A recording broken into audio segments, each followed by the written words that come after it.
रामाचं ध्यान गेलं सीतेवरी आणि सीतेचं ध्यान गेलं रामावरी.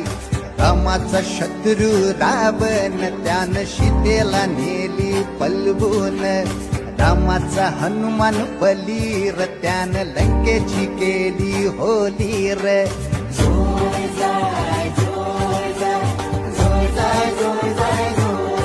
दाराशी हाय शिमगा आमच्या दाराशी हाय शिमगा 12 महिन्याचे